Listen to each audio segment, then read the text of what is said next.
books, Joe. Okay, you are on, Counselor. All right, I believe we are ready to call to order the meeting of the Quality of Life Committee. If we could get a roll call vote, that'd be great. Counselor Romero Worth, I am here. Counselor Villarreal, Present. Counselor Rivera, Here. Counselor Garcia, Present. Counselor Cassett Sanchez. You have a quorum.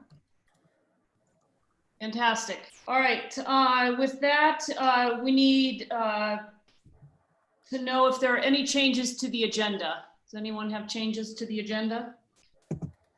If not, I'll entertain a motion to approve the agenda. Move to approve. Second? Second. Councilor Garcia was the second. Councilor Villarreal was made the motion, and we'll need a roll call on the approval of the agenda. Counselor Villarreal, Yes. Counselor Garcia, Yes. Counselor Cassett Sanchez, Yes. Counselor Rivera, Yes. and Counselor Romero Worth. Yes. Motion approved. Okay, then we will move on to approval of the consent agenda. Is there a motion, or does anybody want to pull the item that's on there?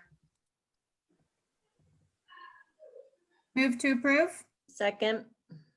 Motion by Councilor Cassett Sanchez, second by Councilor Villarreal, and another roll call on approval of the consent agenda. Counselor Cassett Sanchez, Yes. Counselor Villarreal, Yes. Counselor Rivera, Yes. Counselor Garcia, Yes. and Counselor Romero Worth. Yes. Motion approved. Terrific. So then we are on to the two items that are on our budget. And I just want to give folks a bit of a roadmap for Madam what, Chair, yes. we need to approve the minutes first, and I have some amendments. It's okay. That's because I skipped to the, I always do that. All right. Approval of the minutes, you have changes Yes. from May So- 20th, 2020. Yes. So if you look at, let me look at, all right. So on starting on page 7, when we get to item 7, sorry, page 5 of the minutes. If you go to item 7, it talks about city funding for nonprofits. So that conversation happened after we had item number 8, the consideration of reopening Santa Fe with our guests. So that happened first. So they need to be switched. Does that make sense, Linda? Just to make sure. Yes. Okay, and then the other thing is, it says when I left at 6:59, I guess that was the time I left, but it probably should be placed where it happened, which would be on page 6, right after what's currently page 6, right after or right before Ms. Sanchez reviewed the agency they fund. That's where I left. Before that, I left. So just so you know where to place that. Okay. And that's it. All right, do we have a motion, or are there other changes? Move to approve as amended.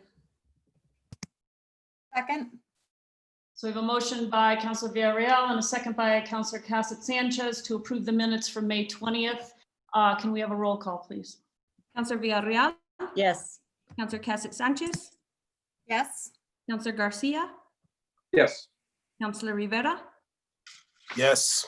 and Counselor Romero Worth. Yes. Motion approved. Okay, now we can get on to our 2 agenda items, and I just want to provide a bit of a roadmap.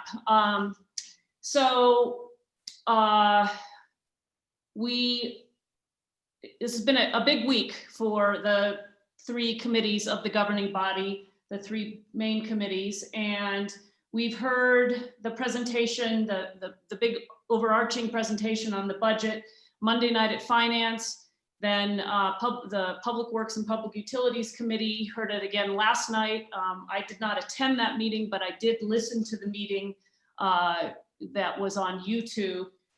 And I think what I'd like to do is, for the budget overview, I'd like to break it into two pieces. I don't think we need to do the overview presentation for a third time, but I think we should dive into a couple things. So on that one, we will start with a conversation about what I think we're all now talking about is the bridge plan, the plan that's going to get us through July and August, recognizing that the furloughs currently in place expire the end of June.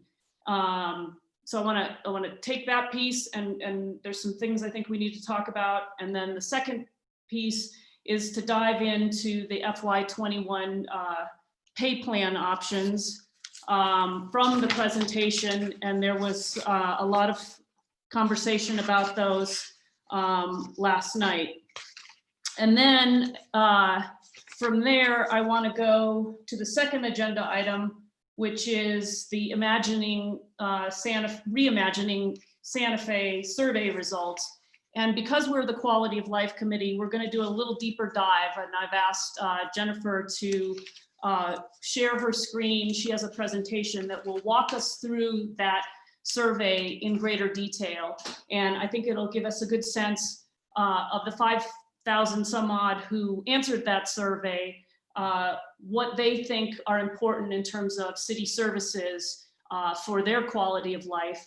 And I think that will help to inform our conversations as we go forward, putting together the budget and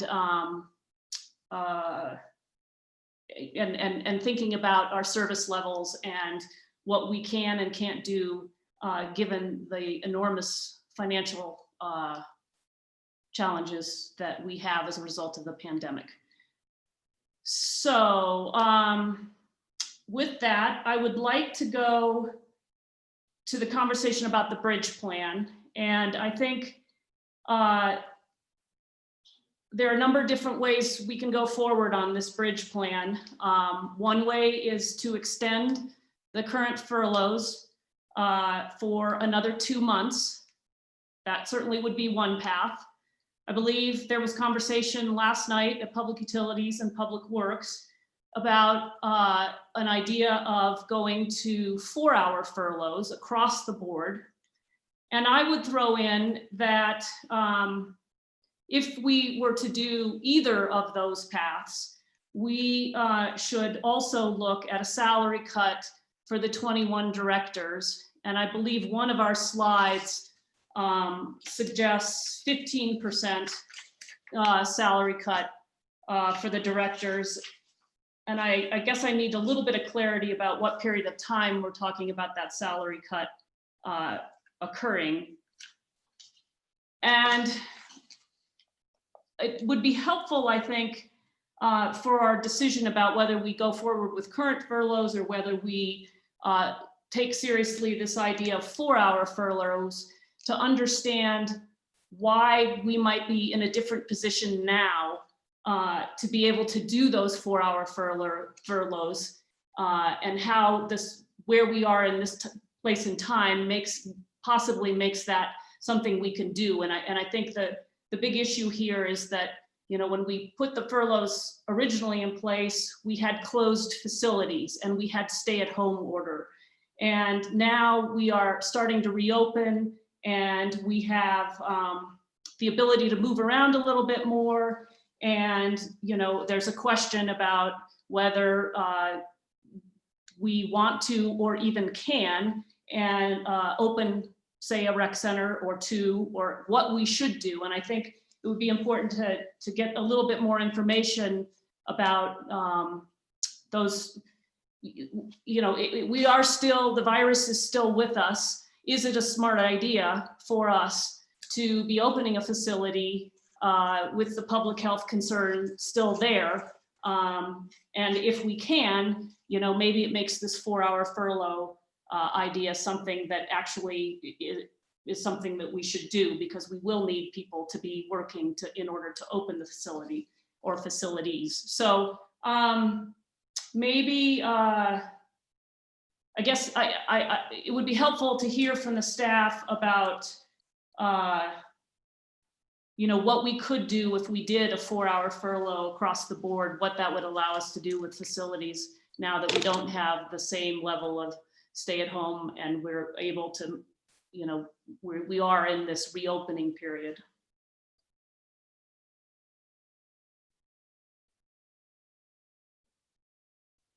Thank you, Madam Chair, members of the committee. I can start and then we can turn to Mary for some details. What you mentioned as the bridge plan, I think, again, we've made a lot of progress Monday to Tuesday and into today. And so I think seeking you all's feedback and clarity about what you would like to see in this so-called bridge plan that would come forward for a vote next week is really helpful. Again, as you mentioned, the reason we did what we did at the first place was because of the stay-at-home order and the need to close particular facilities due to the health crisis. Things are evolving and changing. We're still in very uncharted territory, but with some changes that with the governor's order, there is some flexibility.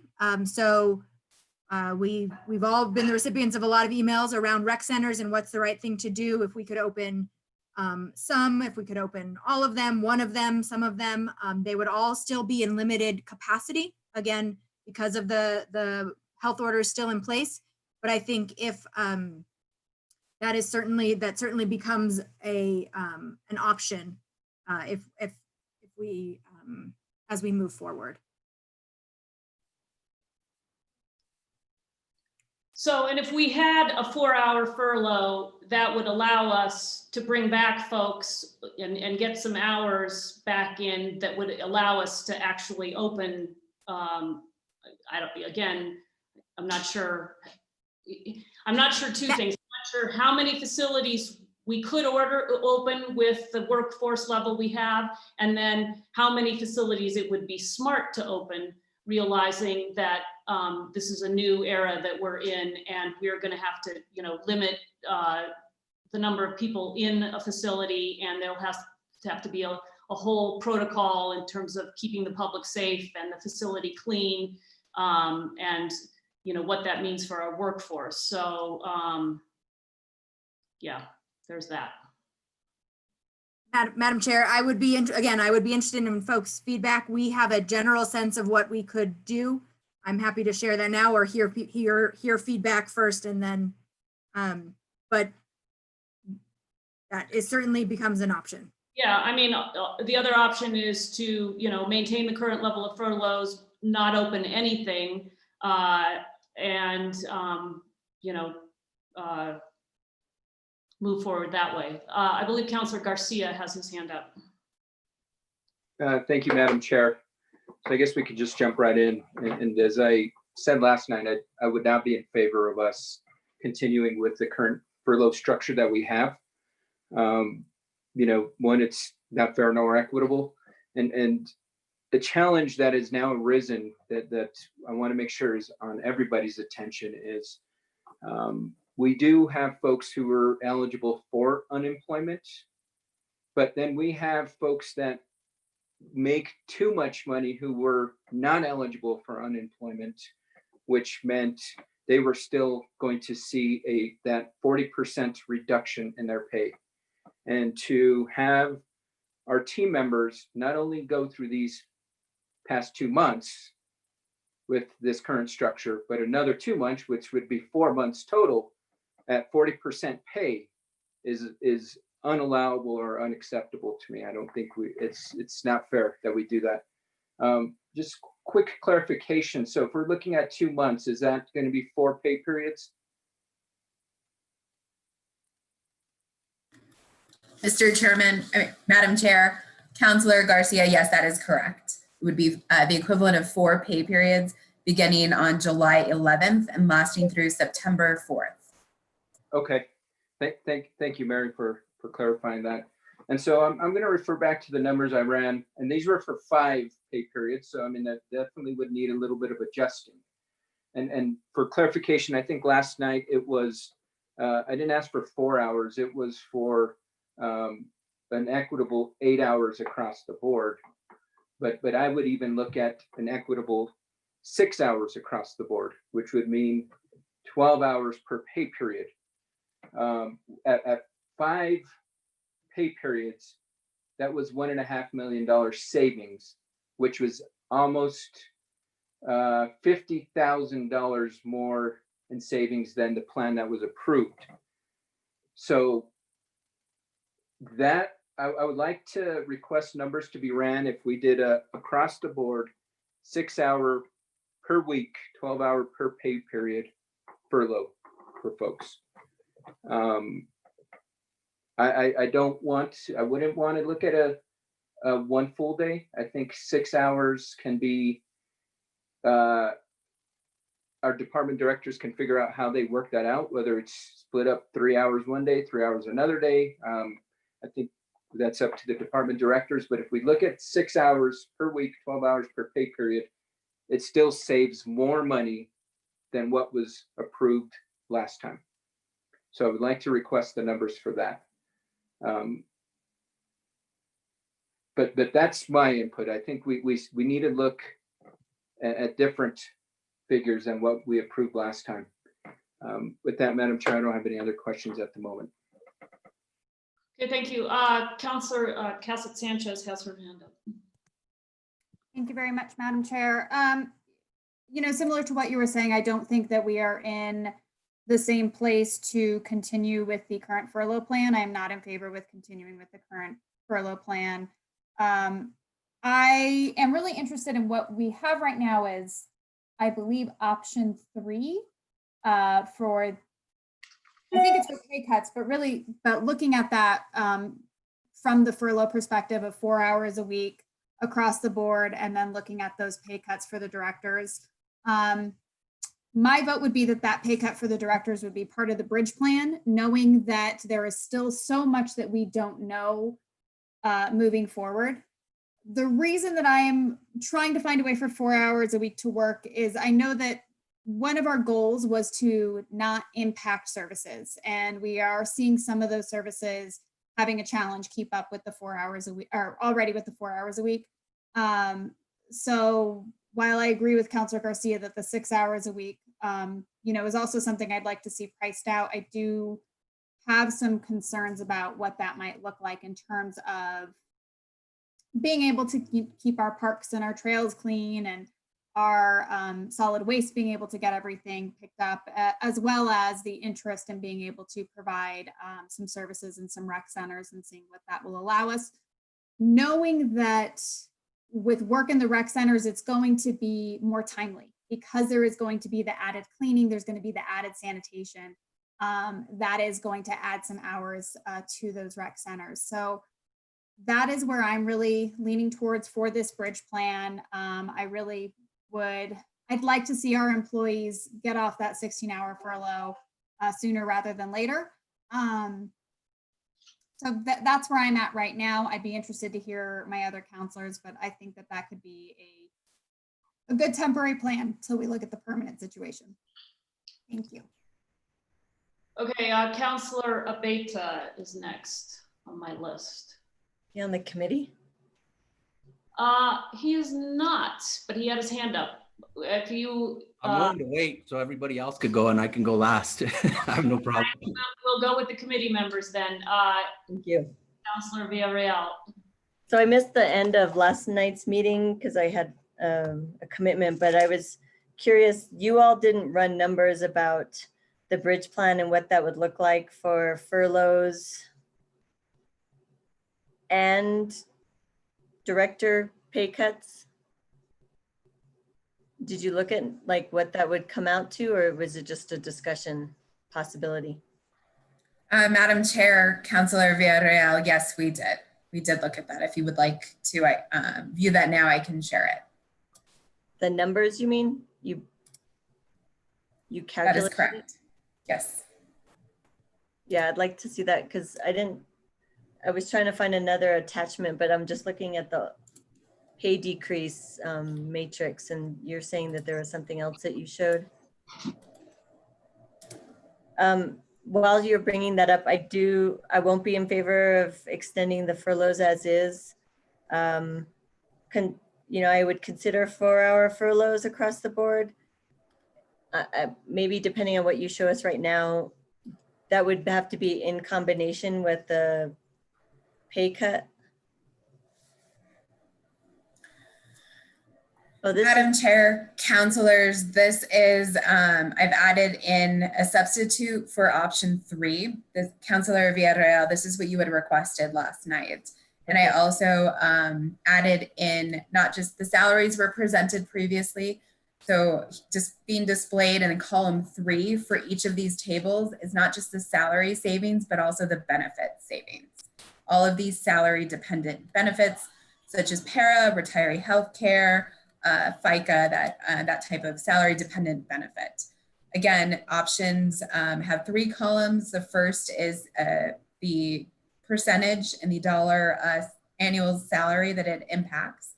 The second column is the number of employees that this would impact. And the third column is, in this case, an update from the previous 2 evenings, salaries and benefits total. so these So here we have option 3, which you had requested, a scaled option as well. And the total, I'm not sure if you can see it at the bottom, is about 10.3 million for this option.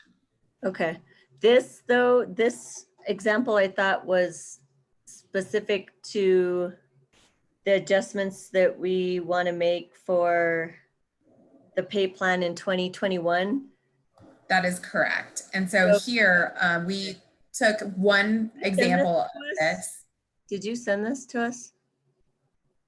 Madam Chair, Councilor Villarreal, no, we can go ahead and email you this. Okay, that'd be helpful. We took the example that Councilor Casawit Sanchez was just describing, the first 15% furlough or pay cut for directors, and a 10% furlough or pay cut for the remainder of the city employees. And we cost that out per pay period. And to Councilor Garcia's question is right on how many pay periods. This would be effective for 4 pay periods. The proposal would be to continue to have a 15% temporary pay decrease or a furlough, which would be the 6 hours that Councilor Garcia was referencing earlier for directors, and a 4-hour option or a 10, which is equivalent of a 10% pay decrease, but in the form of a furlough, which is what some of our employees are currently on for all employees. The cost savings here would be for 21 employees per pay period would be 17.6 thousand. And for the total of 4 pay periods would be 70.3. The 4-hour furlough plan would impact 940 employees, and the per pay period estimate would be 236,000, and total for 4 pay periods would be 945,000. So these 2 combined would be just over 1 million for the 2-month period, beginning with the first pay period in July, which starts on July 11th, and continuing for 4 pay periods after that through September 4th. Okay, that's helpful to break it down.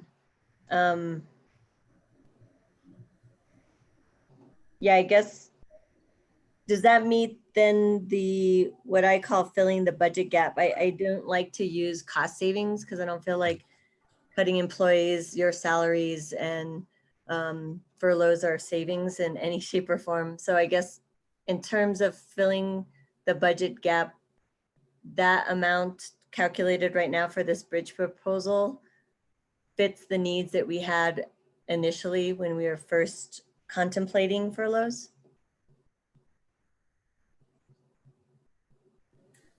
Does that make sense? So, Madam Chair, Councilor, can you clarify your question? yeah, so if and maybe I can help. So when we were first talking about furloughs, we were trying to get to the end of the fiscal year, right? Which is through the end of June. This bridge proposal is the beginning of the new fiscal year while we develop a budget, which won't go into effect until September 1st. So it's a different period of time. I mean, Right. and it's a different budget, right? So when the last furlough we were talking about was the last fiscal year, and we had facilities close and stay at home order. So it was sort of a different animal, which, you know, for ease, I mean, maybe ease is the wrong word. I mean, we could just continue that one, or we could tweak it because we're now in a new environment where we are not under the same level of stay-at-home order. The economy's opening up a little bit. Our facilities, we could decide that we want to open up a little bit. I mean, we're going to have to pay attention to how we do that to keep the public safe, because the virus, you know, is still with us. That hasn't changed. And so the question is how to deal with this window of time before we have a new budget in this new fiscal year. Yeah, thanks for clarifying that. I wasn't clear. What I was thinking about was the amount of savings, not comparing, just comparing what we're trying to do in this current fiscal year. And I know this is a different time period, but the amount of money that we are looking at to fill the gap, whatever that, you said over $1 million, that helps the cause, but I'm just, I guess what was the savings for this furlough, this current furlough? Or as you call savings, or filling the budget gap? What was that amount? So Madam, last fiscal year, correct, we had, what was it, 43 million? No, I know the amount, but what is Madam that? Chair, yes, that is correct. It was 46 million 46 million. shortfall in the current year. Right, but what did the furloughs amount to in terms of plugging that budget gap, the total? That was approximately 1.4 million. All right. I think that those are all the questions I have. I just wanted to thank you for breaking it down like that. It helps to see the numbers. And, you know, just to compare, I would be willing to see what Councilor Garcia's proposal looks like too, just to compare the two. Thank you. Yeah, and just, you know, to make sure we're all on the same page. So whatever we do during this bridge period is going to help with the $100 million deficit we're facing in this fiscal, in the coming fiscal year, FY21. So, you know, at this point, so this would be 1 million in 100 million. But basically it's a stopgap measure to get us to that point when we have that new budget. So it's not like we're trying to hit a particular number. We're just looking at, here's our new, you know, reality, and the fact that we have the ability to, the economy is opening up. We could, if we think it's a good idea, potentially open up a rec center or two, and we then would have work for city employees to do, and therefore it kind of makes sense that we might want to change our furlough plan. So that was helpful. Thank you.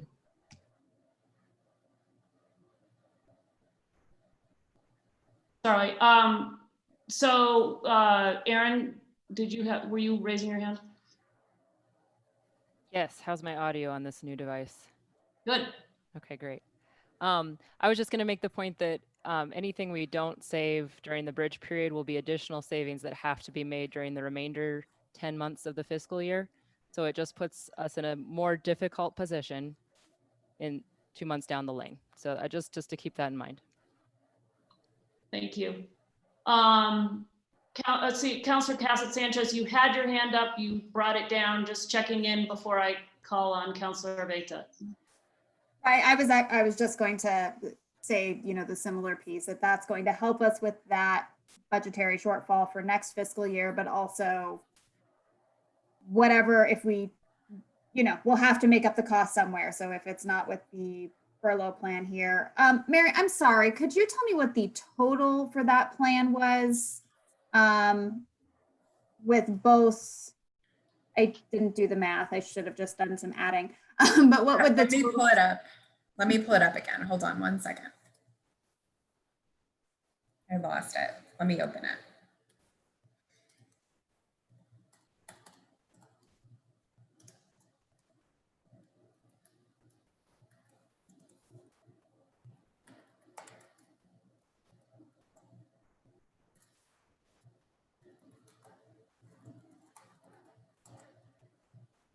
Here we go.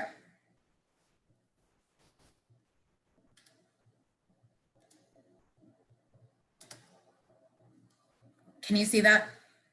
Yes. Okay, so it's the total for the 4 pay periods. We've split up into 2 different pieces. The 15% pay decrease or furlough for directors, and for which the total for the 4 pay periods would be 70.3 thousand, and the 4-hour furlough for approximately 940 employees. So that is 945,000 for those 4 pay periods. So that's about $1,015,000.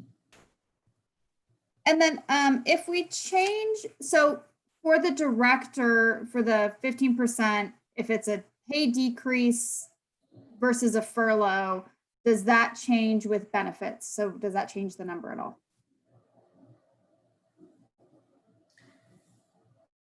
Counselor, don't believe it does. Okay, okay. Look to our general counsel for some added advice.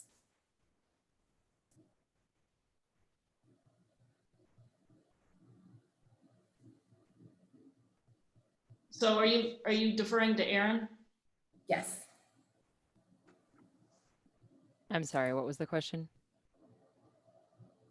I was just wondering if we do a furlough versus a pay decrease for directors, if it changes the total, I know I agree with Councilor Villarreal. I hate the words cost savings, but I don't have a better one. In terms of, FICA and all those other benefits pieces that might go into there. Gotcha. I think it's based on what we're actually paying each employee. So there's a percentage applied. So on both of those circumstances, the payment overall would be less during that time period. So it should be the same. Okay, thank you so much.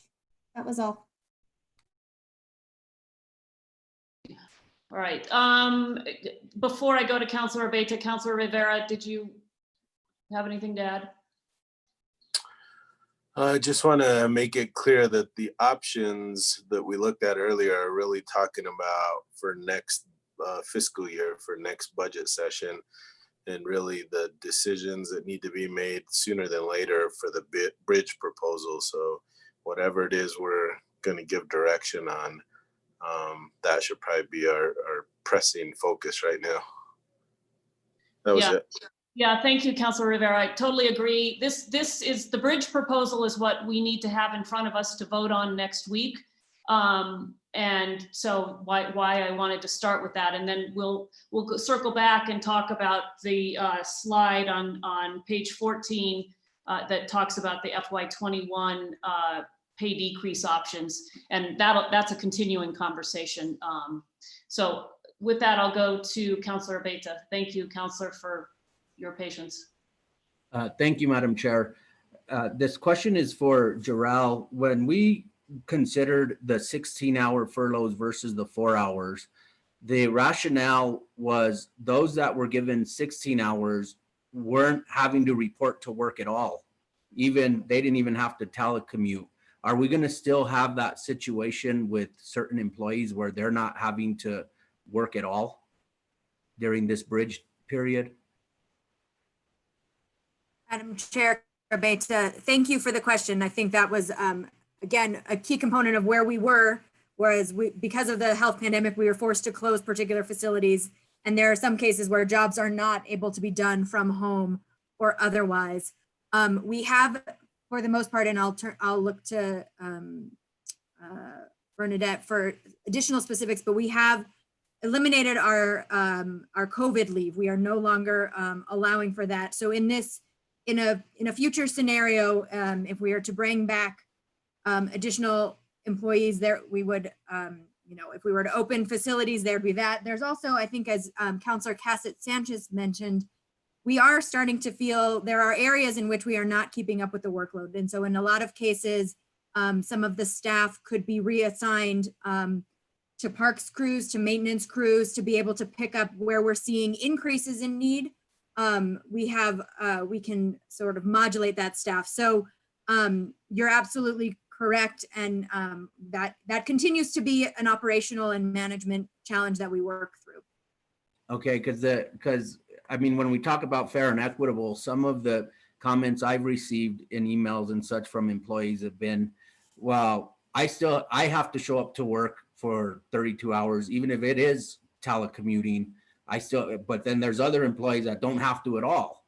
And so, but if you're saying now that over this bridge period that we'll find something for them to do for those 32 hours, so it is fair and equitable, so we don't have this group of employees that are just staying home while others are having to work, then I think a furlough across the board of 4 or 6 hours makes sense.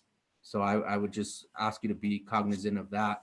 As far as the rec centers go, right now under the governor's guidelines for youth and youth programming, and this isn't just youth programs, but even the high schools are not able to have their camps because for one, you can't have more than 10 kids in the same room, regardless of the size of the room. The kids cannot share a basketball or football or soccer ball. They cannot scrimmage. So I think really the only thing kids can do right now for now is swim with the adults in the lane, and even that's going to be limited. So my concern with when we make a decision, or you do, to open a rec center, I don't think right now it's realistic that kids are going to be able to go to the rec center.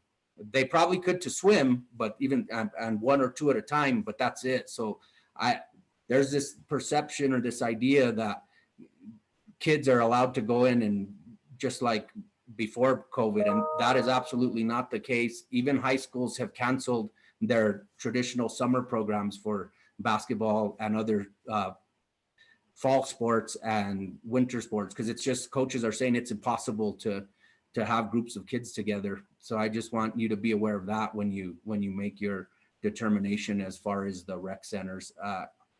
That's not to say though that maybe we don't open a small center, maybe on where senior citizens could take more advantage of the center. But I'd hate to see us open up the Chavez Center and then have kids show up and say you can't come in. I think that would defeat the purpose. Thank you, Madam Chair. Thank you for the benefit of your experience in this area. I think that's important for us to know about. Okay, Councilor Cassett Sanchez, you have your hand up. Thank you, Madam Chair. I just wanted to ask Councilor Abeta for some clarification. For swimming for kids, my understanding is that like the kiddie pools can't be open, that kids can lap swim. Is that correct, or am I incorrect in that? You're correct. That's right. Okay. That's why I said, yeah, they could go and lap swim and they'd be subject to the same rules as adults, which is, I think it's only so many per hour or per lane or something like that. But you're right. That's absolutely Okay, perfect. Thank you so much for clarifying that for me.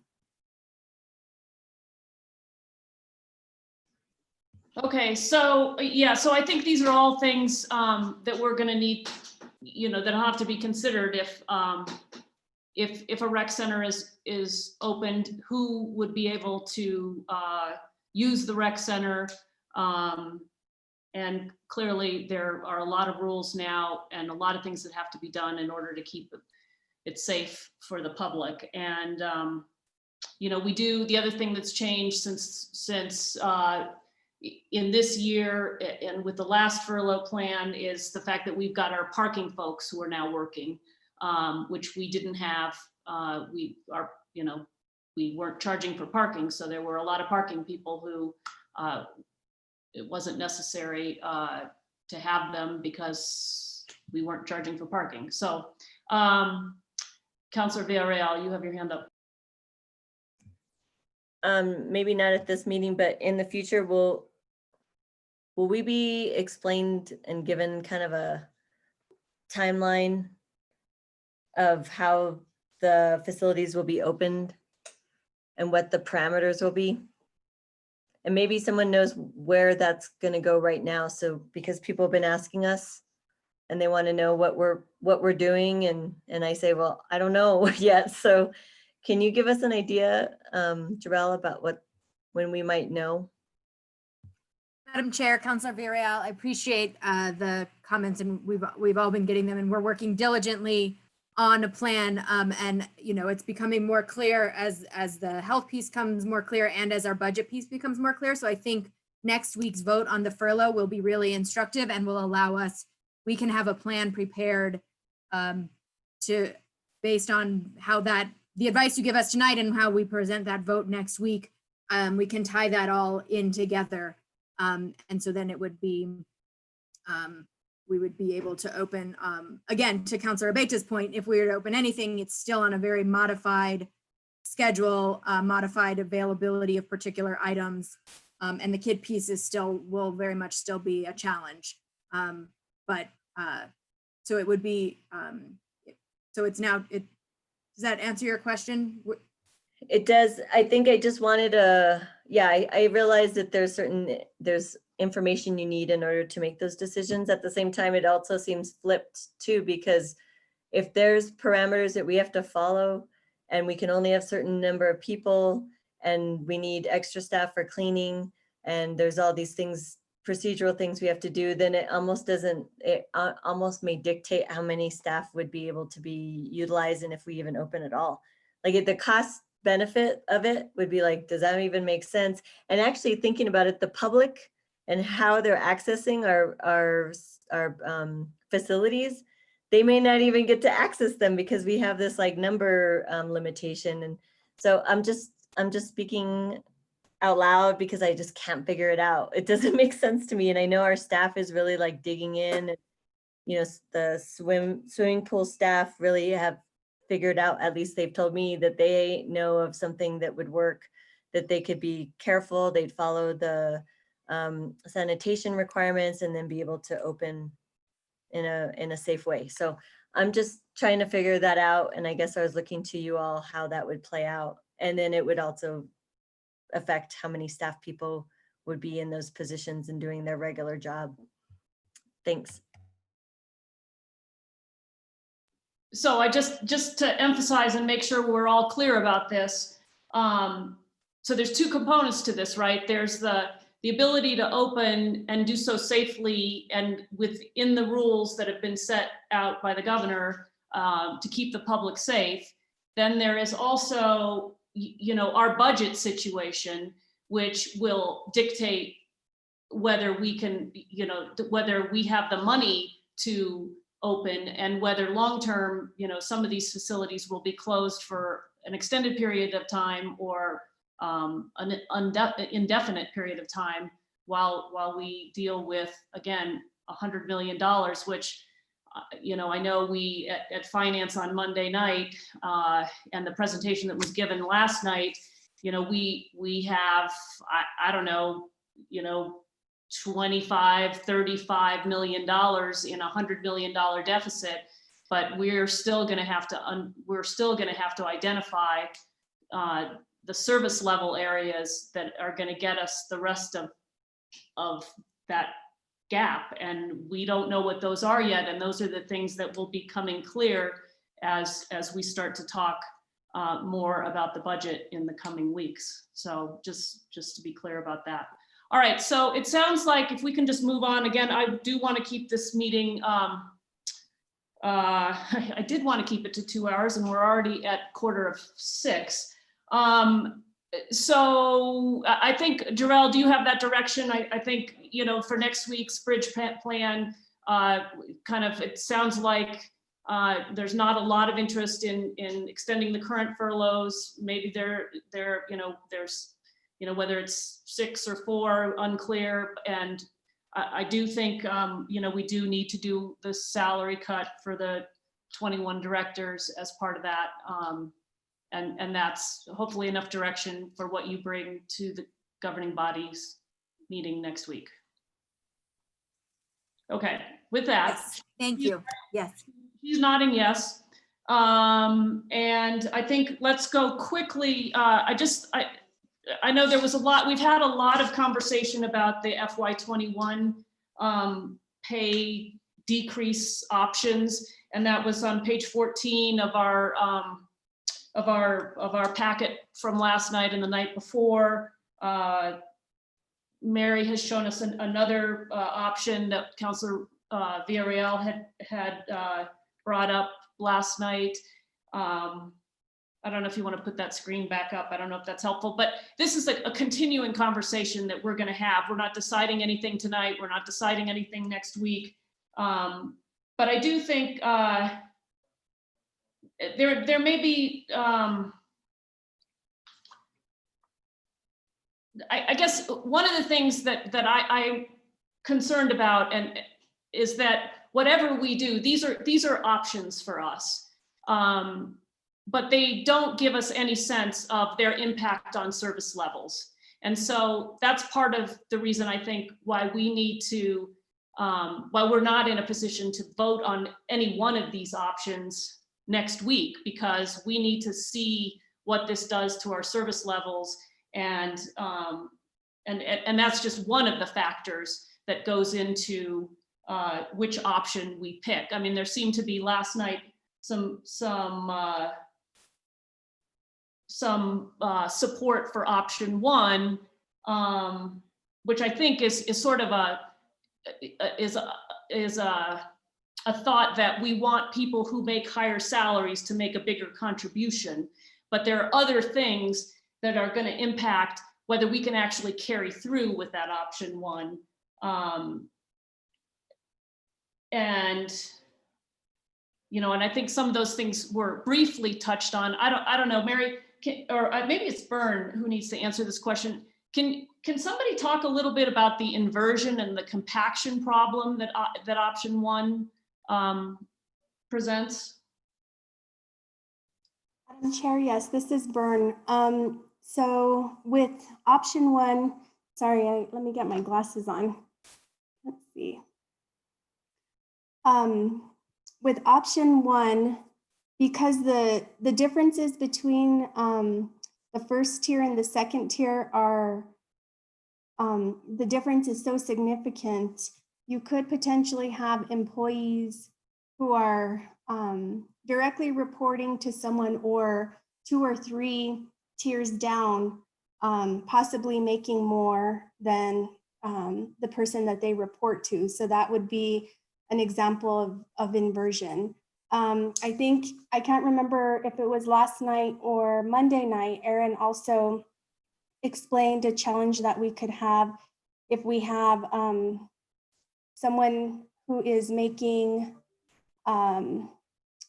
say 89,000 and then, or 50,000 and then 49,000 in the same job classification. And it kind of distorts the salary that they're making. And so there's some inequity there for the same position and the same job that they're doing. So it does create some challenges with regard to our classification and compensation system. So those are a couple of examples that would be challenging to manage through. Quick question on that point, Madam Chair. Yes, Councilor Garcia.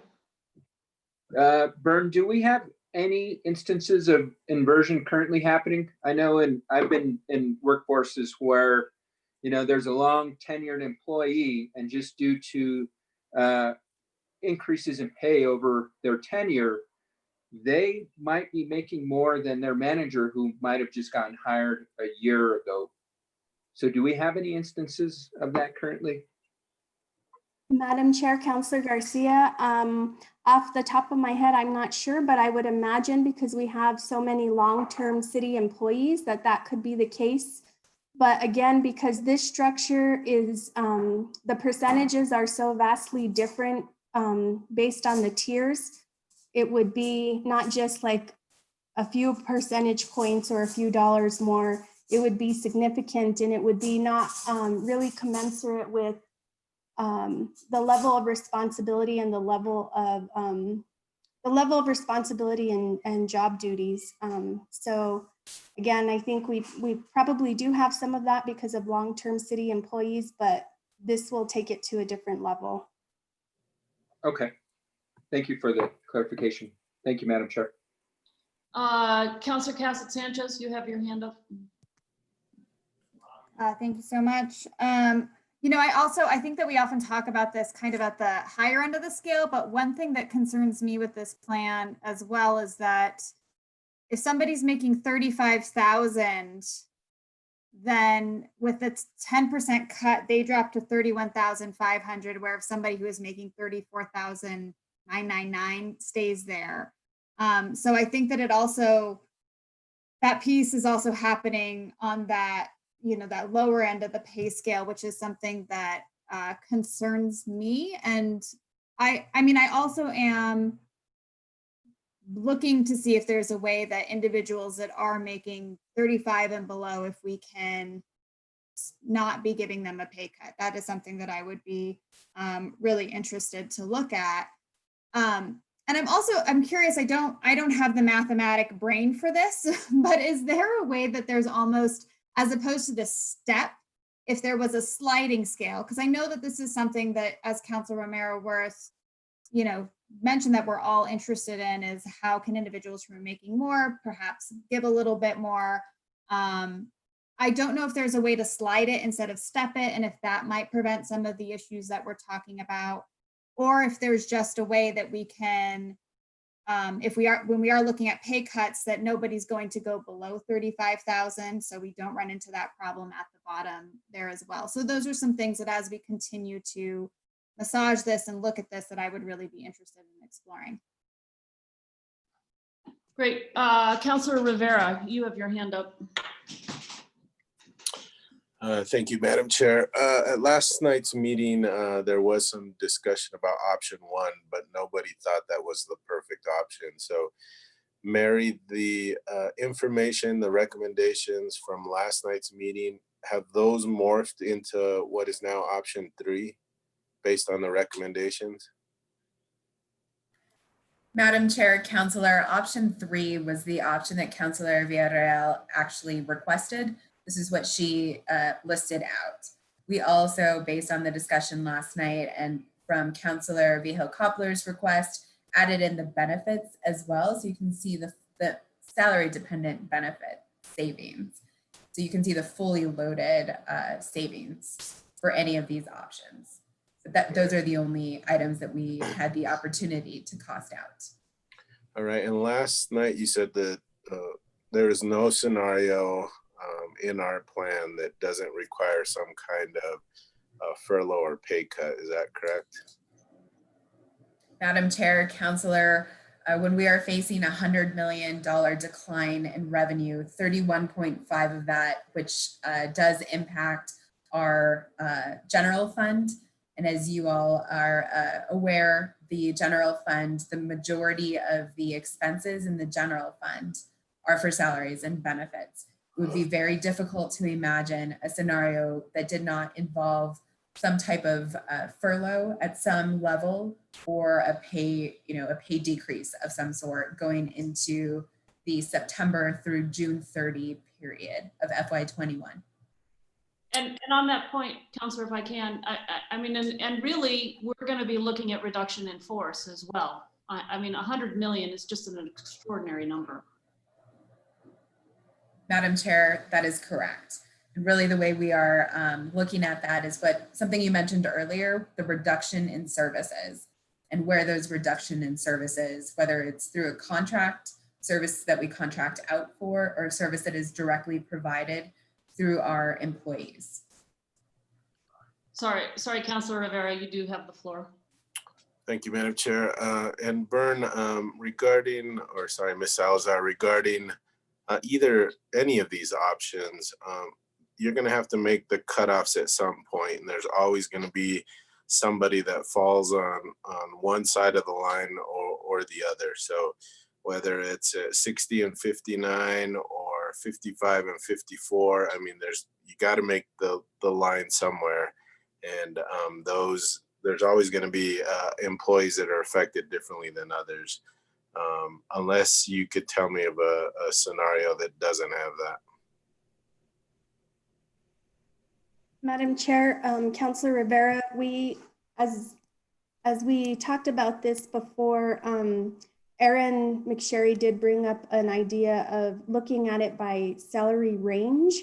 So employees who fall in, say, for example, a range 20 or 20 to 24 would receive this decrease, for example, and that would at least address the issue of people performing the same position or like positions in an equal way. So that's one idea, but you're right. I mean, once you draw the line, so even if we did it that way, it would be ranges 20 to 24, but you have to draw the line somewhere. We'll continue to look and think about that, but you're absolutely right. We have to draw the line somewhere. And just a reminder, I think this was pointed out last night, any of these salary decrease options will require negotiations with each of the unions. That's, again, a requirement, so. On that And- point, Bern and Councilor Rivera, so I guess just an analogy for people to think about who were here last year for the police increases. There was a contemplated distribution of the increase that had to be negotiated with the police last year. And what management may propose might not be what we actually end up with ultimately. So even if we start at the negotiation table with one of these plans, we might not end up with it, but we would still have to have the same amount of savings, whatever that was. And we can make it clear to employees that pay cuts are temporary, is that correct? And hopefully, God willing, after a year or however long it might take, they could go back to their original salary, is that correct? Chairwoman Romero Worth, Councilor Rivera, that's correct. Okay, thank you. Thank you, Madam Chair. Councilor Beta, you have your hand up. Thank you, Madam Chair. Yeah, as I look and dig deeper into the options, I think option 1 and even 3 are very problematic because of I think the compaction issue and inverse issue would be a lot larger than we think. Because if you just look at the 35,000 and below, many of those employees are AFSCME union employees. And if you do just a rough analysis, like Councilor Cassette Sanchez said, we're going to have a lot of AFSCME employees who are then making less than other AFSCME employees. And I know that union has fought hard for their employees to be where they are at. And so I think that any of these options are going to take a lot of work as far as the negotiations go with our unions. And really, that's why I think option 4 was put in there, because it's, to use an analogy, it's like a boat on water. Everybody the whole boat rises either up or down. And that might be the only way, unfortunately, to be fair about this. Thank you, Madam Chair. Yeah, and I guess just to throw out another idea, as we look at these options 1 and 3, the other thing we're going to have to take a really hard look as who are those people in the upper brackets who are taking those bigger cuts, and is part of the reason they're paid at the level they are because they have certifications that the market demands that they be paid at a particular level in order for them to even consider coming to the city. So for instance, engineers can make a lot more money in the private sector than working for the city. We struggle, I believe, to be competitive. And I do want to draw one line in the slide presentation that Mary has given us. One of the revenue assumptions in her swoosh recovery is that Lanel's growth will drive construction sector 10% of Santa Fe's economy. And that also speaks to the fact that Lanel is growing and doing very well. They need engineers, and they will be in competition for people that we need as engineers. And if we don't do right by those folks, there are greener pastures for them to go to. So that's another thing that we're going to have to keep in mind as we look at these kinds of spectrums of salary cuts and or furloughs, even if they're temporary. All right, it's about, let's see, it's a little after 6. I would like to, we're going to continue this conversation. I would like to move on unless there are a couple other comments, because I would like to keep this meeting to 2 hours tonight. Councilor Villarreal, you do have your hand up, however. Just for clarification purposes, these scenarios would apply to all employees? Madam Include Chair, Counselor, yes, this includes all employees. all employees, including what we've been calling essential, which is I mean, I feel like everyone's essential, but I guess I'm thinking more about the public safety employees. Just so we know, I just wanted to understand that better. Madam Chair, Counselor, yes, for analysis purposes only, we did include all currently filled positions, including the positions at police, fire, and BDD in this analysis. And again, this is for an analysis purposes only at this time. Got it. Thank you. Great, that's a great question. And I think, it also speaks to why we are going to need to look at this in the context of the future budget discussions and what we are forced to do to service levels as a result of a deficit of $100 million, which again, just boggles my mind. All right, so yes, Counselor. Sorry, the other thing is that because it involves the union and they had put together a proposal of a tiered system. And I don't know if any of these options were included in that utilized their breakdown. I can't remember what it was, but I think that would be helpful to see. I don't remember what it was, but it was similar to these options. I just wanted to, I mean, they were the ones that put that forth, so we might as well run the numbers and see what it looks like. Well, and to the earlier point, anything that we do will have to be in negotiations with them. So there'll be lots more analysis coming. I do want to move on, but Councilor Garcia, you do have your hand up. Just one question for clarification for step 2, option 4, the 15% pertains to who and the 10% pertains to who? Madam Chair, Councilor Garcia, that's a great question. It's not indicated in the slide, so I will update that. 15% furlough or pay cut is for the 21 directors, the director level with director in their title, and the 10% furlough or pay cut option for a little over 1,300 employees would be for the remainder of those filled positions. Again, Okay. This is a snapshot in time at this point. Things expand and contract. Okay, great. Thank you so much, Mary. On that point, Madam Chair, real quick, Yes, Councilor Rivera. Mary, does the 10% equate to 4 hours, or how many hours does the 10% equate to? Madam Chair, Councilor Rivera, yes, that is correct. 10% would equate to a 4-hour furlough.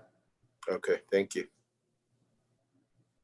Okay, with that, I just want to thank our staff who have hung in there with us 3 nights in a row. This is a lot of work. And I know these are hard times. I know you're all working around the clock. I certainly woke up in the middle of the night after Monday's finance meeting, reeling with all the information you provided for us. So I can only imagine what your lives feel and look like. And I just want to say thank you, and we'll continue this conversation as we move forward.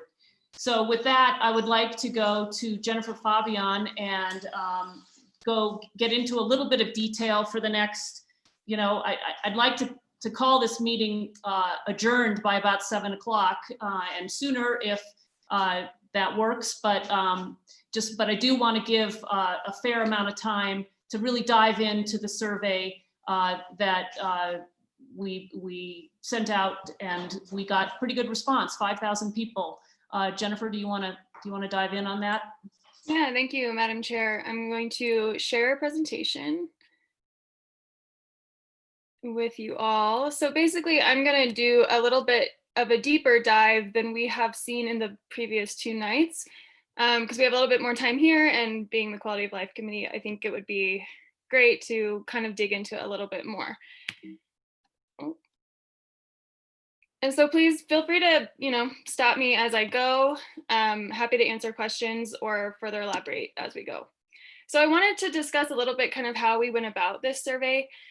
It was an online survey, basically asking people what services, facilities, functions that they deem essential as we look forward into the coming months and possibly years of city services.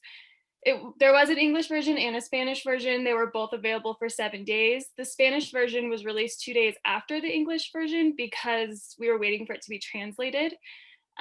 Given the time crunch, we wanted to get the survey out as soon as possible. And so it wasn't translated when we first released it, but they were both open over a weekend and they were both open for the same amount of time. It was available online for anyone who wanted to take it. Each person could only take the survey once per device. So the survey actually tracked kind of the IP number of the computer. So we didn't have people kind of, ballot stuffing, I guess. And we advertised on social media, through our email distributions, and on the city website. We also asked some community partners, such as the local newspapers, to help promote this survey. And it wasn't a perfect survey. We had a lot of conversations about some of these limitations, and we are very aware of them. And I just kind of want to go through them and tell you kind of how we are addressing them. So the first is that this was not a random sample. Given the urgency of when this information was needed, I mean, we're making these decisions now. We really didn't have time to conduct a full random sample survey. Those types of surveys take months to put out. They cost a lot of money. Usually they're done by a third party. So we kind of went with this convenient sample approach where it was pretty much just blasted out and anybody could take it. So this type of survey is not representative of the underlying population. And knowing that, and knowing that this was our survey approach, that's kind of why we asked those demographic questions, because we wanted to see and we wanted to make sure that we at least knew who answered so that we could appropriately weight the responses. Additionally, separate from it not being a random sample, there's also some selection bias in any type of voluntary survey. So basically the type of person that's willing to take a survey like this and that's going to opt in and seek this out is probably fundamentally different than someone who doesn't. And so we're only getting the responses from that type of person and not necessarily a general average Santa Fe resident. It was also had a limited outreach approach. We only had it open for 7 days. We didn't have time or resources to really get this out in multiple forms. We did not have a physical version. We did not conduct phone surveys. These types of things are, again, expensive and take a lot of time. And so given our constraints, we approached it just kind of doing the self-response. But given all those limitations, we think it was a really, really great success. So the fact that we gathered over 5,500 responses directly from our residents in 7 days is pretty incredible and pretty unheard of. I think it really speaks to the engagement of our citizens and of our residents that many people responded to a survey like this. Another great thing is that we have really big subsamples. So although some of our demographic subsamples are not necessarily representative of the underlying population, they are large enough on their own to be a subset and to be representative of those populations, and we can draw conclusions. So for example, the 938 response data set from the Hispanic population is a really big data set, even on its own. So we can say it's enough basically to normalize it in statistics terms. It's large enough to where we can kind of say, even with the selection bias, that this is a subset of the Hispanic population in Santa Fe. And so that's really great. They're also big enough that we can use them to weight for some of the demographics. Some of them are too small because it has to be big enough basically to normalize. But for the ethnic groups and for most of the age groups and for all of the districts, our subsamples are big enough to draw conclusions and to increase their weight to kind of account for those imbalances. Another great thing is now we have this data set. We have this huge data set that speaks directly to residents' priorities, and we've never done anything like that before. And I think it's really powerful. And I think we really cared about this imbalance issue, which is why we asked the demographic questions, so that now we know and we can account for those imbalances by weighting the data. We can also monitor how we performed reaching different groups. So now we know, and moving forward, we can kind of track our progress to see if we're getting better. Are we reaching the Hispanic population more? Are we reaching those younger age groups? Are we doing a better job at that? So now we have this data to work from. which I think is really great. And then the last thing I think that's been really cool about this data is that we made the results completely public. We want to be a transparent and accountable city. And we're also hoping this type of information can be helpful for community organizations or just members of the public when they're looking to provide services or looking to learn about their own community. So we think that's really great as well. Jennifer, if I can, Councilor Villarreal has a question. I just have a couple of questions on this slide. And I guess I need to understand what it really means in the technical sense about subsamples. Because if we have a community that's majority people of color, yet they were the lowest percentage of participation, right? How is that really still representative? So it's not representative, but given how large even that subset was, we're able to weight their responses. So basically we can add weight to their responses, kind of make them worth more within the data set so that it accounts. So basically we can weight there so that it matches their actual representation in the population. I haven't run those numbers yet. It's kind of a hefty statistical lift. I just haven't gotten to it yet. But we can do that. And I think the point is that given that we had almost 1,000 responses, that's a large data set in and of itself. So we can kind of pull those conclusions out from and that's just one example. We also have data sets for different age groups and different districts. So it would be different if like 50 people from the Hispanic population responded, because that would not be large enough to really draw conclusions. But given that there's almost 1,000 responses, that's pretty incredible. And we can actually use this data. Okay, thanks for that clarity. And then the other thing I wanted to clarify, we kept saying that this is the first time we've ever done this. Well, maybe with this current administration, but last administration we did do, and correct me if I'm wrong, Councilor Rivera, we did one in, I want to say 2017, about what residents' priorities or interests are. It wasn't very helpful, and it wasn't as high of a turnout as this one, but we did do one. And so I think what we used wasn't like whatever platform we're using. What was the platform we used for this particular survey? This one, we used the Survey 123 app/platform within ArcGIS. Okay. For our Esri subscription. It was a better platform than what we used. We used this company and they sucked. I'm sorry to say. They just had it all over the place, and they weren't clear about the what the result. They had results, but it wasn't helpful, I guess. Right. And so I just wanted to clarify. We did something. It wasn't great, and this is better. So thank you. Cool. Yeah, and I think this is one of those examples where COVID kind of brought out innovation, and we had to act quickly and act on our feet and try to get these responses very quickly. And I think it went really well. And I think the cool thing too is that we learned a lot from doing this. And I think moving forward, we're only going to get better.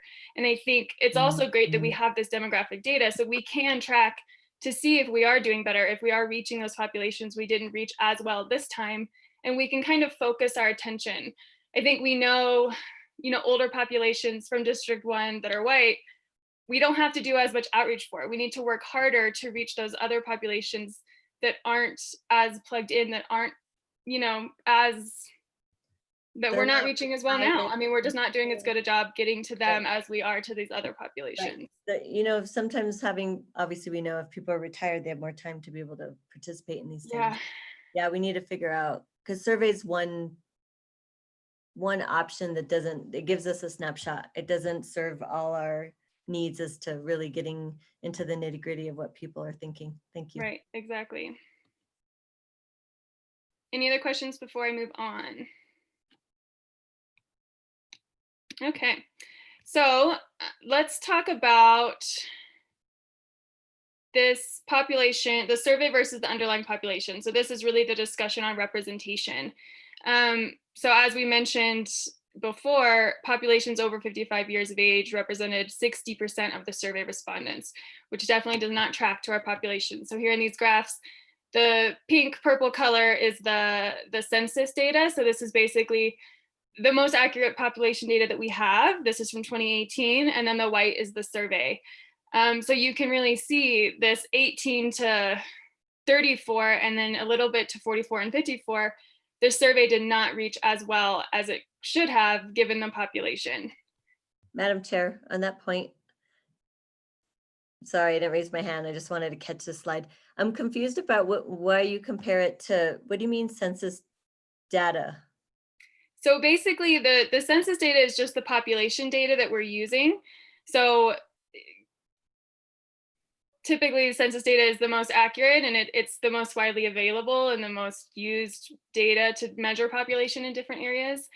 So basically I just took that as the most credible population data that we have for our city.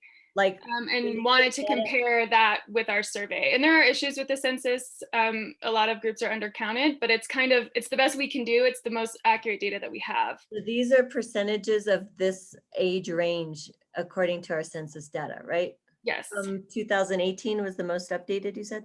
Yes, it was Okay. the ACS 5-year census data. I've been wanting to ask you about that, so thank you for the clarification. Yeah, so basically what this shows is that the data shows that 16% of our population is within 25 to 34 years of age, but we only captured 9% on our survey.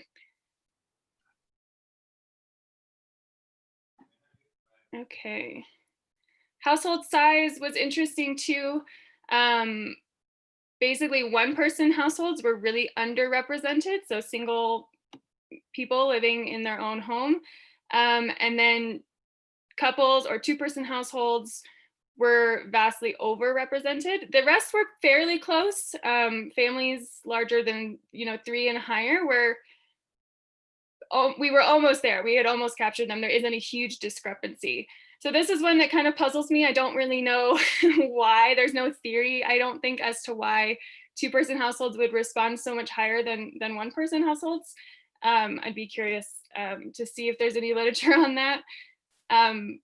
But that's what the data shows.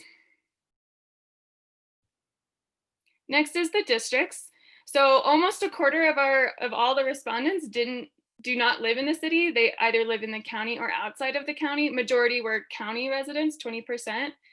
Of those that do live in the city, districts 1 and 2 had the most responses. But when you actually compare it to the demographics and to the underlying population, districts 1 and 3 are actually overrepresented. District 1 more than district 3, and districts 2 and 4 are underrepresented. Again, district 4 much more underrepresented than district 2.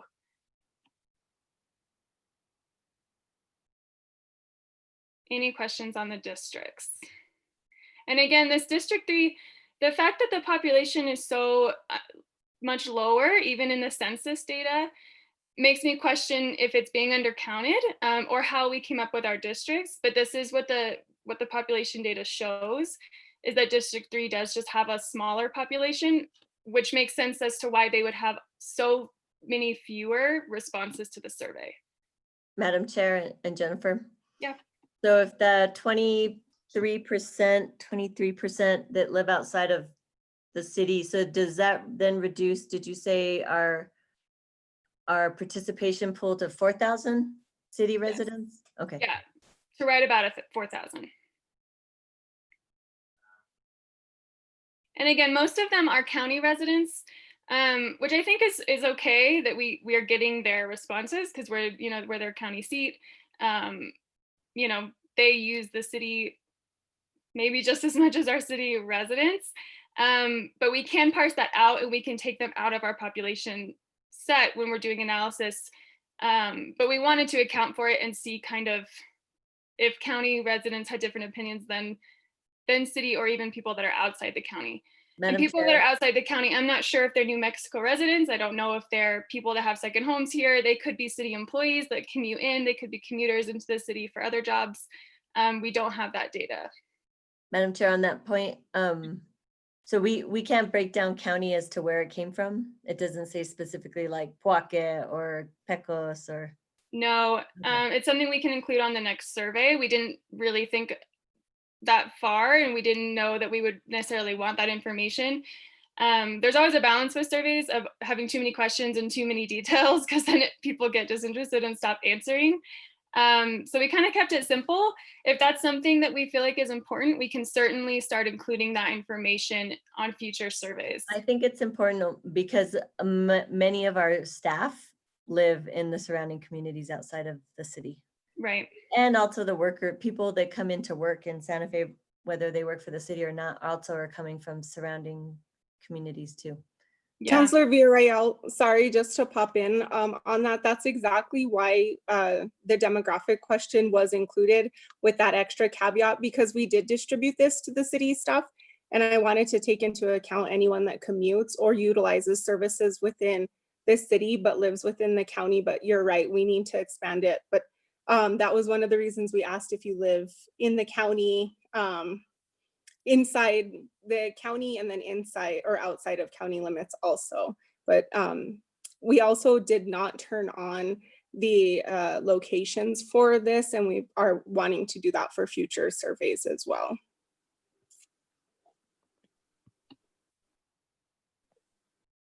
Okay, Jen, Sorry. we can move Go on. ahead.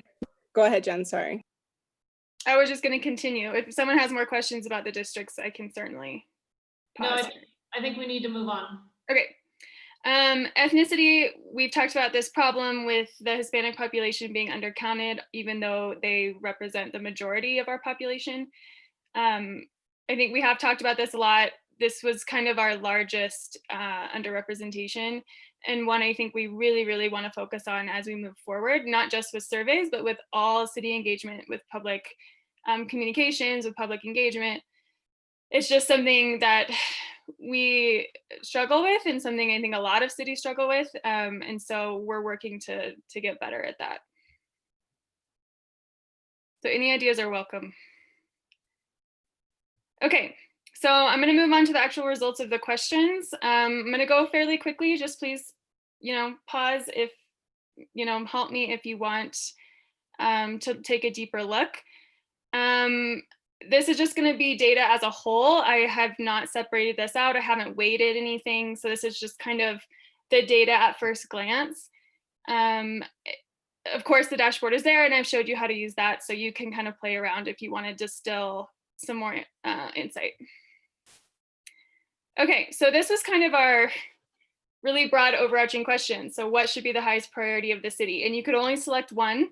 And day-to-day functions and operations was far and away the most popular choice, with 60% of respondents choosing that option.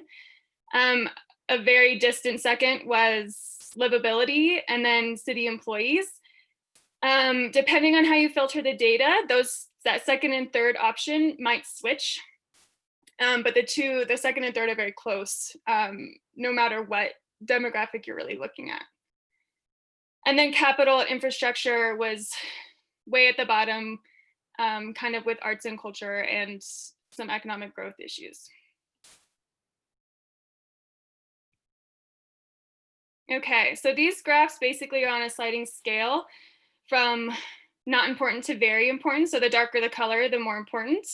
And so you can kind of just glance and see kind of the darker the bar, the further along to the left that the dark slides, the more importance people placed on this item.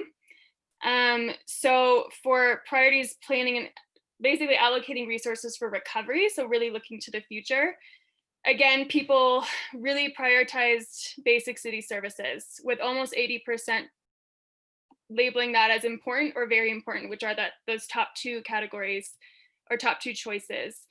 They also really valued creating safety nets for at-risk populations and innovating city government. Those were the three that had the highest importance placed on them. The least important were, again, capital projects, promoting larger companies to come in and operate in Santa Fe, and then supporting community events.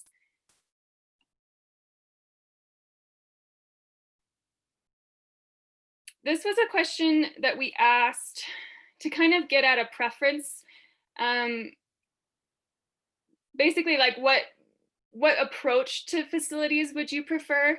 And again, far and away, it was a blended approach. People don't want us to close all of one thing and keep all of another open. They prefer to have options and to kind of do a blended approach to the facilities. And then when we asked about capital and infrastructure projects specifically, these didn't come in very high. They were pretty middle of the road or low importance. The most important that people chose was street and intersection improvements. And then the least important, surprisingly, were some of these kind of special projects. So airport, the fire station, and the teen center. And I would like, if we have time at the end, this is an interesting one to play with the demographics with on the dashboard. Some of them don't change like you think they might. So for example, the Southside Teen Center would go in District 3, but the District 3 residents did not put any more importance on it than other districts. So I was that just was gonna kind of ask you that. Yeah, thank you for that clarity. yeah. Okay, so the employee-related cost savings, very relevant to what we were just talking about. These were not popular overall in general. The most favored were to reduce salaries for the mayor and city council and to evaluate the benefit policies. And then the least favored by far was to reduce the health insurance package. So 70% said that they put it in the bottom two of are favorable, the bottom two favored, with over half placing it in the very, very bottom. So you can see that with this huge light blue bar here. And I think that really speaks to the crisis that we're in, being a health crisis. People don't really want to see health packages being reduced. Okay, and then on to the actual city services. So this is the general city maintenance. Trash and recycling came in high with 85 saying that curbside trash was important and 66 saying that the drop-off centers are important. Street maintenance, again, shows up very high. And then the least important were animal services and weeds and medians. And community services, these were fairly popular. People deemed them, I like to kind of just look at this 50% bar and see kind of what color it tends to be. And most of these are in the top two importance categories. Library services and homelessness services came in really high. And then the least important, which you can kind of see here is kind of the lightest bar, was financial support for housing. But overall, it was still pretty much in the middle in terms of how people rated its importance. Economic development, this one, there was a clear winner, which is this dark bar here for locally owned stores all over the city. So people are really wanting to support our local businesses and our local business owners. The rest were pretty much in the middle and very similar to each other. There wasn't really any clear least importance options. They were all very similar.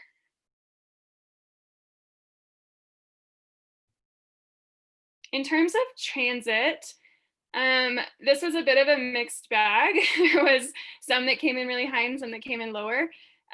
People really want to preserve Santa Fe Ride. That's kind of our regular bus routes. A lot of people commute on that bus system.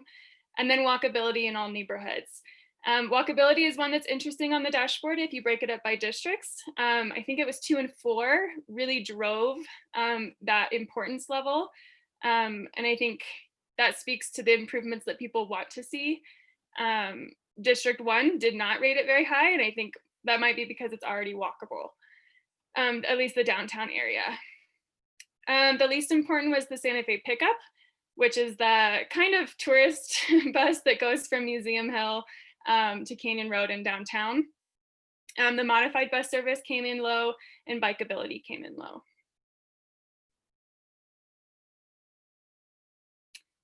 Parks and Rec, again, a little bit of a mixed bag. You can see kind of these bottom 3 have lower scores than the top 2 and the bottom. Parks and Trails came in very important in recreation facilities. And then the golf course was far and away the least popular option.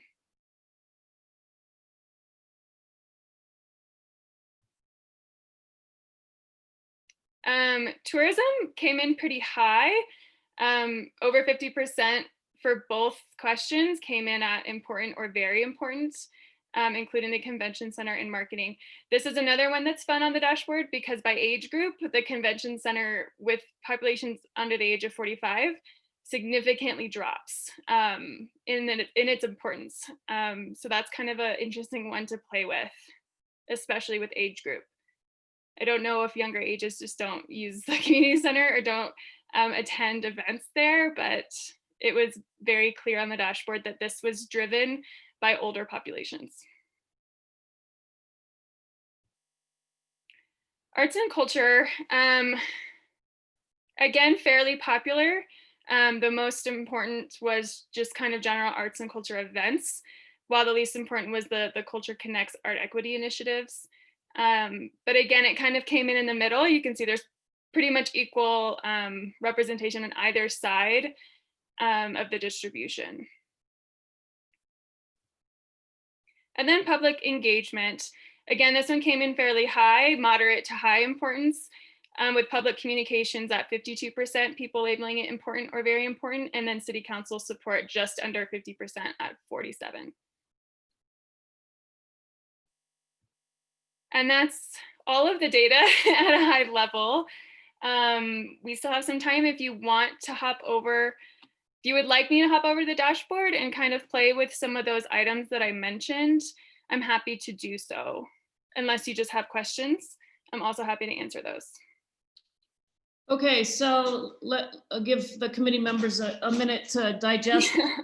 Thank you, Jennifer. I think that's very helpful to get us sort of started. And, certainly we can all play with the dashboard on our own, and the public at large. For anybody listening, would encourage you to go there. One thing I would just like to suggest is that, some of these things that maybe didn't rank as high,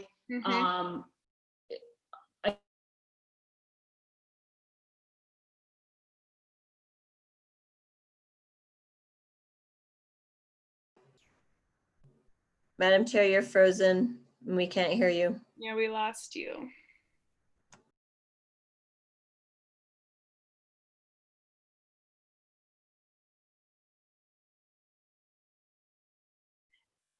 While we're waiting for her to come back, I'll just share that I do have all of this data in a report that I just finalized today. It's where I drew all of this information, and that will be distributed, will be posted at some point on the city website.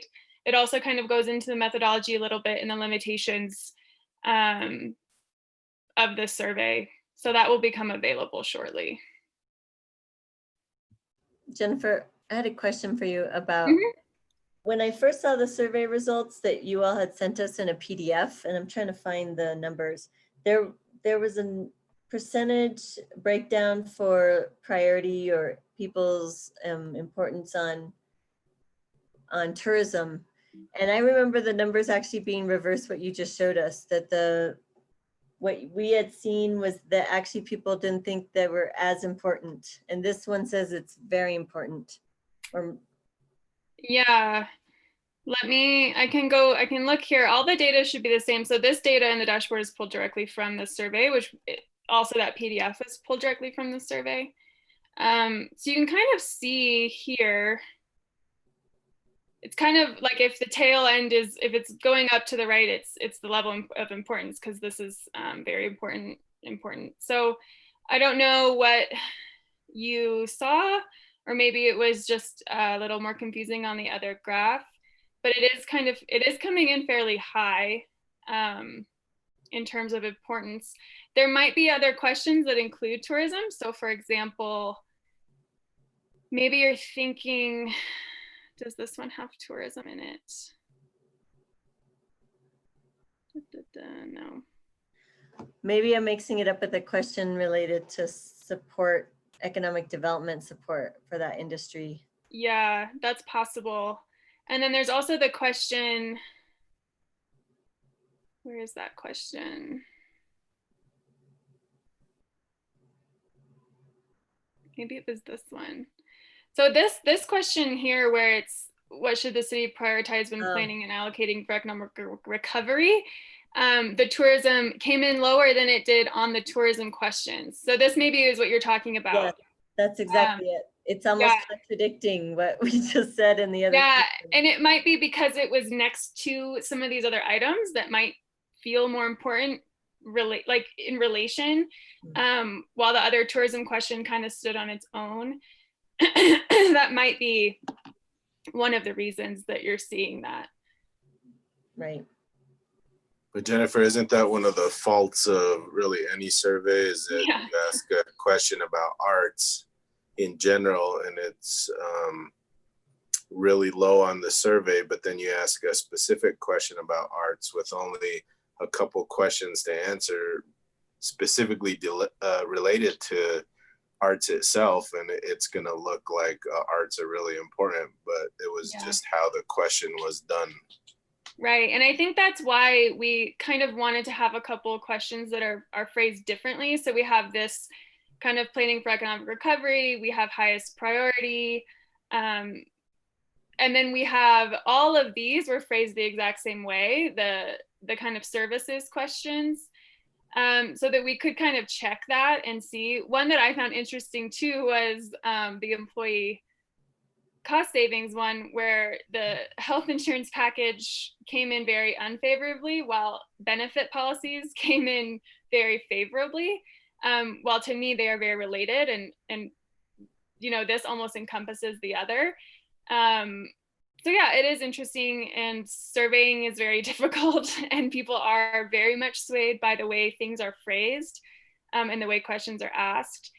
We were mindful of that when we were creating the survey, trying to be objective and trying to,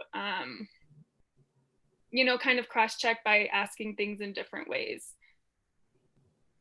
Yeah, overall, I think it was pretty well done, gave us some good information. You know, you're going to have issues with any survey, and this wasn't done for very long. So I'm pretty happy with the results and the way that you put it all together. Until the chair comes back, any other questions? Oh, she's back. Okay. Back. Sorry about that. My internet decided to give out. It does that whenever I chair a meeting. I don't know. It's a boogeyman. Anyway, sorry about that. And thanks, Councilor Rivera, for jumping in. Are there other questions, thoughts? I don't know where I cut out, but I was trying to say that, you know, that where the Culture Connects ranked low, maybe it's because people don't know enough about it. And so some of these things are, you know, maybe, you know, we need to do a better job of helping people understand why these are valuable and important things for the community, and the objectives and values we have. So that's, I don't know where I cut out and whether that point got made. So anyway, I would entertain any other questions by the committee. Madam Chair, I do have a quick question. With this, well, first of all, I really enjoyed this presentation. Thank you so much for putting this together. It kind of brought me back to grad school, and I started to have a panic attack until I realized that Dr. Bork will not be grading me on this, and then I relaxed a little bit. But, you guys get to grade me on it. Don't worry, we're not as hard as she is, trust me. But I was curious, is with the system, do we have a way to randomize questions or randomize the order that answers are in? Because I know that that's also, you know, as part of we're controlling to some of the bias that we know is inevitable within just the creation of a survey that can be helpful. Do we have that capability? I'm not sure. I would have to check with the program. Off the top of my head, I don't know that it has that capability or that feature. There are ways you can get around it. You can put out multiple surveys at different times, open and close them at random. I don't know. I'd have to look into it, but that's a great idea. Yeah. Okay, thank you. And then this was a request from a constituent who called, who they were curious how many city employees versus not city employees answered. And I think that would also be, you know, interesting to see as well. Our city employees definitely have you know, they will know what Culture Connects is more likely than others. And so I think that also can help us with, you know, to Councilor Romero-Worth's piece, maybe identifying some areas where we are not doing a great job of communicating about our programs as well. But I do think that would be interesting information to see as well. Yeah, I agree. And I think that was one that we had thought of kind of once we started looking at the data and once we had closed the survey and gotten all the results back. It was one of those like, oh, I wish we knew how many of these were employees or how many of them were employees that commute, which you could do if we just added that one question. So I think that is one that we would want to include a demographic question on the next survey, just to check box, do you work for the city? Yeah, it also really gives us a good idea of how well we are doing on getting this out, you know, what percentage of, you know, we know that our employees are seeing this. And so how well are we doing it on getting it out to the rest of individuals too? Right. Thank you so much. No problem. Chair Romero Worth, I know you had mentioned wanting to share a little bit about kind of the breakup of the ethnic groups across districts. So I can go ahead and show you that really quickly on the dashboard. I think a lot of people have been kind of talking about the Hispanic population as being a District 3 and 4 population, but I think when we look at who responded to the survey, there was quite a lot. So this is basically the breakup. There is a lot of 3 and 4, and of course 3 is largely Hispanic because it was so low in the general population, and it comprises a lot of the Hispanic population. But I think it's important to kind of recognize that it isn't necessarily a district issue when we are seeing this discrepancy and this underrepresentation. This really is a group that we have a poor history of engaging with, and I think we just need to do better. But I do think pointing out that it's across districts and even outside of the city, it's just something I think was worth mentioning.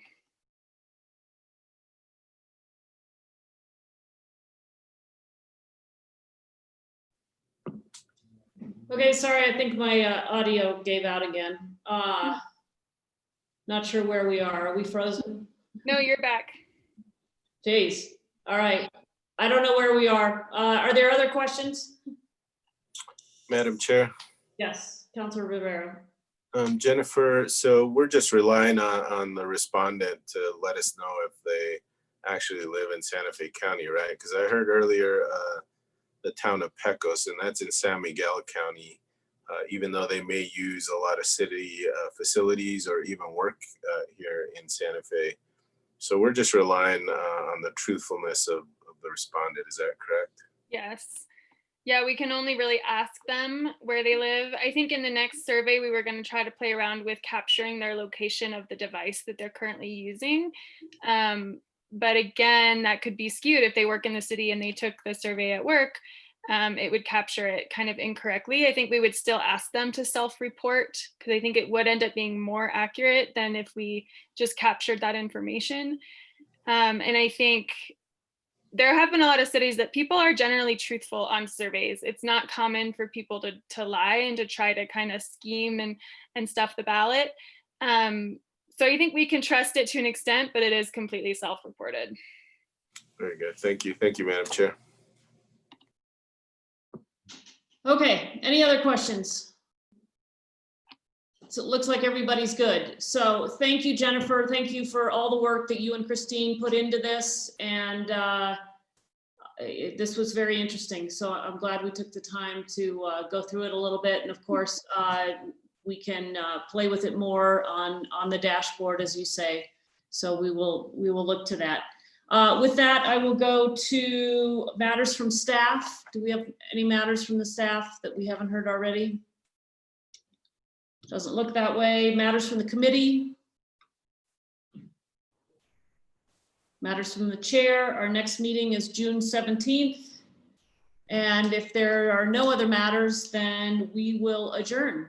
Thank you all. Really appreciate. Thank you for allowing me to participate. Yes, thank you for joining us. Bye. Bye, everyone.